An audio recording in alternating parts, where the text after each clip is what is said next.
L'autre direct continue de s'intéresser aux élections régionales des 6 et 13 décembre et de vous présenter les candidats. Aujourd'hui, nous sommes dans la permanence du président sortant de la région Rhône-Alpes, un sortant qu'on a longtemps annoncé, enfin les sondages ont longtemps annoncé sorti, et puis il est revenu dans le jeu, 4 sondages de suite, le donne à égalité avec son rival Laurent Wauquiez. Jean-Jacques Kérane, bonjour. Bonjour. Alors, depuis les attentats de Paris, la sécurité est devenue un enjeu de cette campagne. Sur ce sujet, vous, Jean-Jacques Kérane, on vous a moins entendu que Laurent Wauquiez.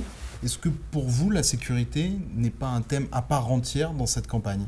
Moi, je ne veux pas me laisser entraîner dans un discours ultra sécuritaire. La sécurité, c'est une obligation. Mais il faut savoir que le pilote en matière de sécurité, c'est l'État, c'est notre conception des institutions. Donc, que peut faire la région ? Elle a sa place dans ce partenariat, notamment à travers ses responsabilités, les lycées, les trains. Mais en même temps, on entend le candidat de droite, presque pire que le candidat du Front National, exploiter le business de la peur. Moi, je ne suis pas dans cette attitude-là. Je crois qu'il faut prendre nos responsabilités en matière de sécurité. D'ailleurs, on a commencé à les prendre. Après l'attentat, début janvier, les 2 attentats, on a pris un amendement dans le débat budgétaire en janvier, 5 millions d'euros pour renforcer la sécurité dans les lycées, en tenant compte des différentes situations.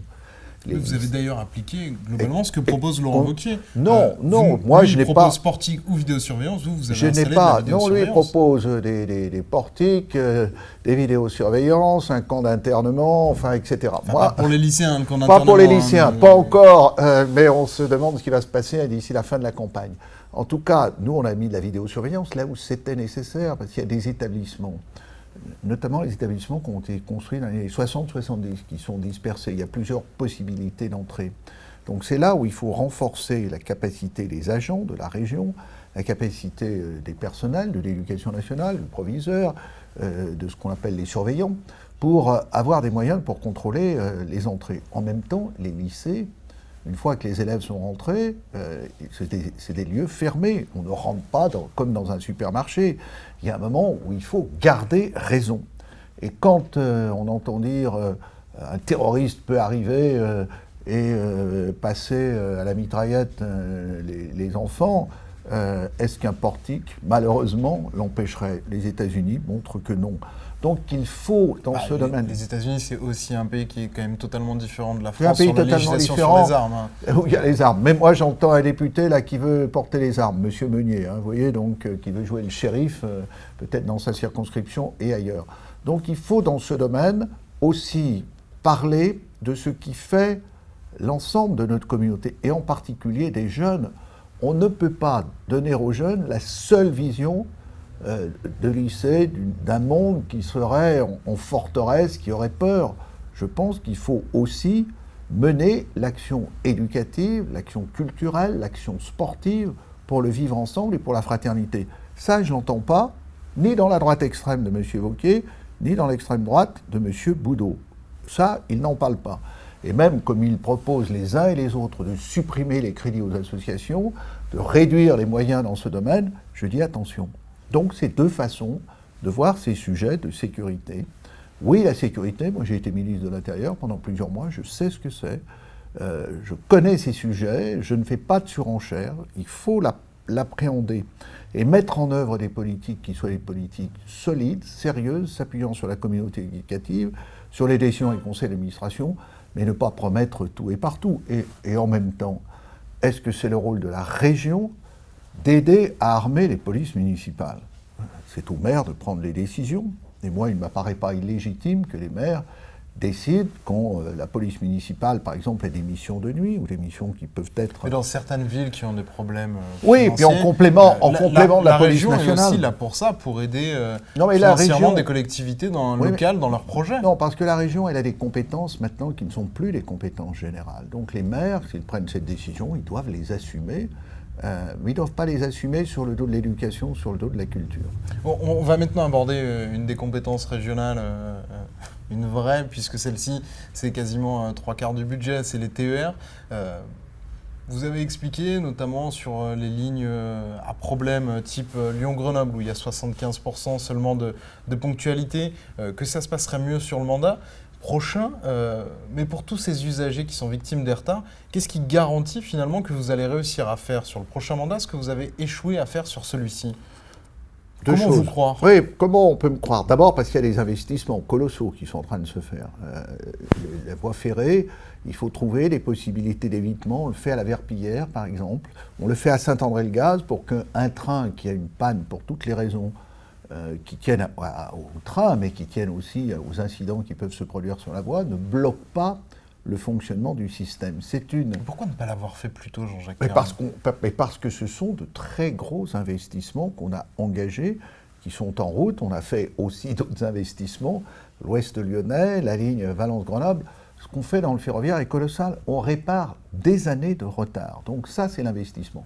Et puis, il faut que la SNCF, elle soit plus performante, qu'elle ait des meilleurs résultats, et en tout cas, au moins, qu'elle informe les voyageurs quand il y a un certain nombre de difficultés. Moi, je ne suis pas content de la SNCF, je l'ai dit. Ce n'est pas au moment de cette campagne. Je l'ai dit il y a plusieurs mois. On ne peut pas, avec la SNCF, aujourd'hui, se satisfaire de ce qui se passe. Donc, on va renégocier la convention dans l'année 2016. On est à la fin de cet entretien sur TLM, mais on va continuer sur ces questions ferroviaires tout de suite sur lyoncapital.fr. Allez, on est de retour sur lyoncapital.fr. Est-ce que vous n'avez pas, d'une certaine manière, mal géré les TER? C'est ce que vous reproche votre opposition en disant vous avez voulu faire rouler trop de trains sur du matériel vétuste, il fallait faire les deux en même temps et pas d'abord la question du nombre de trains, puis la question des rails.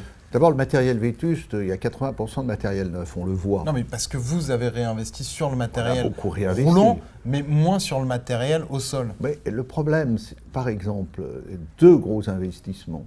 C'est 500 millions d'euros sur la ligne Valence-Grenoble et Chambéry, l'électrification. C'est un investissement colossal, ça a été un choix de priorité. On ne peut pas démarrer des chantiers partout. Quand je suis arrivé à la région en 2004, les gens manifestaient sur la ligne Lyon-Bourg. Ils disaient c'est impossible, il y a des retards. Donc on a fait le doublement de la voie entre Sathonay-Caen, donc la gare de Sathonay, et Les Échets. Ça a été un investissement qui a pris 3 ans, 4 ans. Maintenant, il n'y a pas de problème. Sur Lyon-Saint-Étienne, a priori, il n'y a pas de difficulté. Il peut y en avoir à des moments où il y a des incidents. Il y a des incidents techniques, mais il n'y a pas de difficulté. Lyon-Grenoble, oui, il y a des sujets, parce que c'est une ligne qui a plus de 200 trains par jour. C'est pour ça, c'est une des raisons pour lesquelles je suis pour le Lyon-Turin. Parce que ça va nous permettre de doubler la ligne.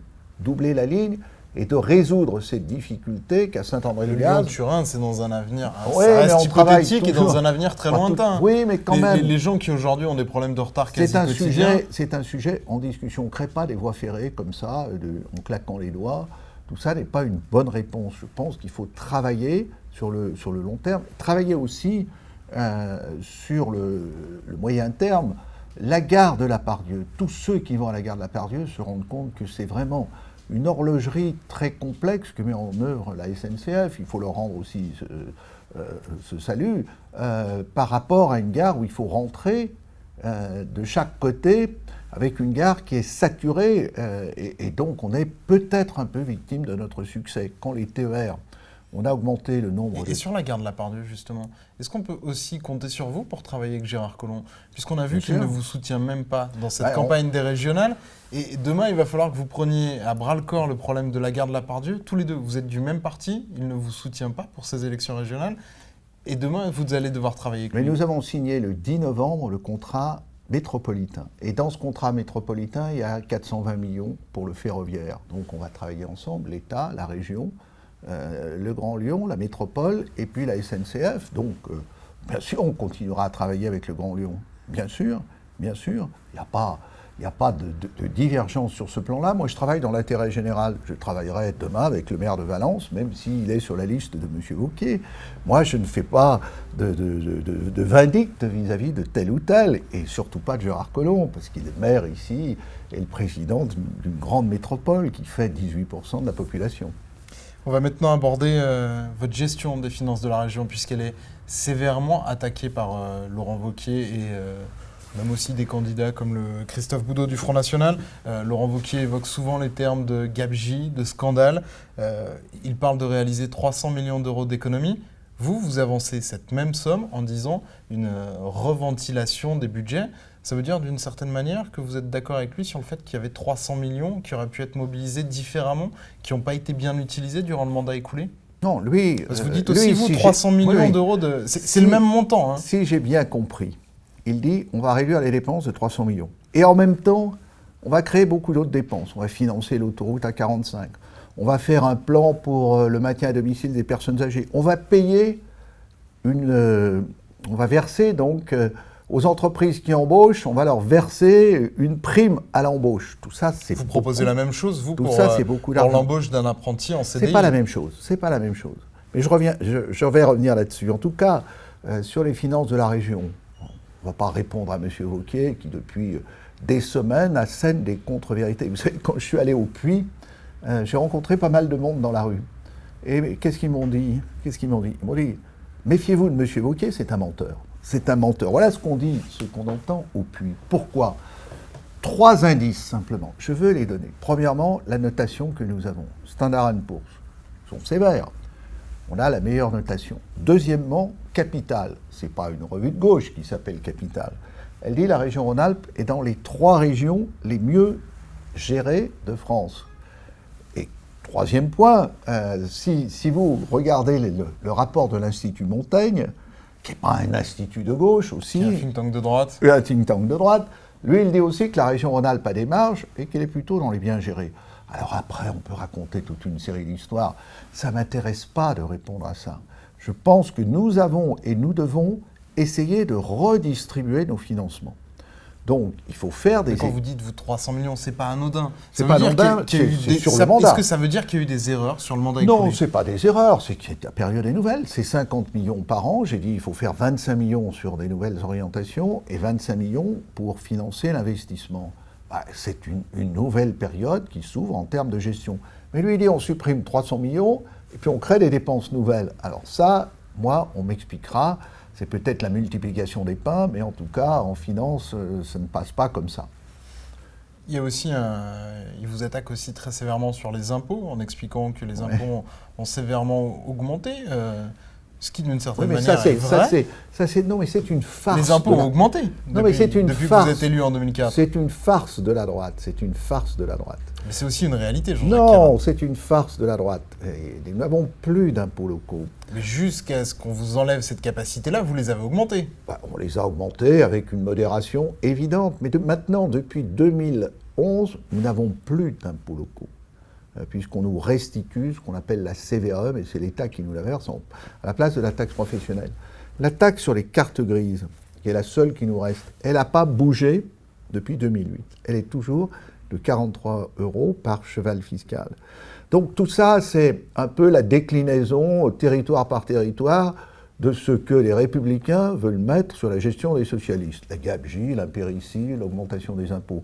Enfin tout ça, ça ne résiste pas à l'analyse.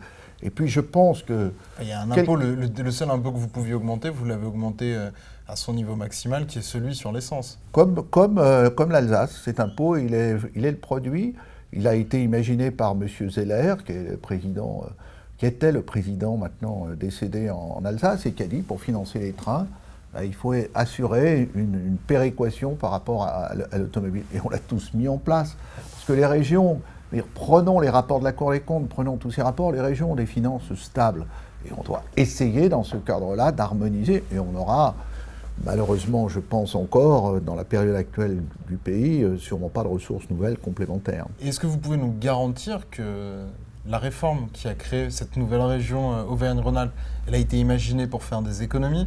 Est-ce que vous pouvez garantir que les économies auront bien lieu? On fera des économies. Vous allez devoir aligner globalement tout sur le niveau le plus haut dans les 2 régions, ce qui fait que dès le départ, intrinsèquement, ça va coûter plus cher. Non, mais ça, c'est aussi des histoires. Nous, on fera des économies, en particulier sur les organismes extérieurs.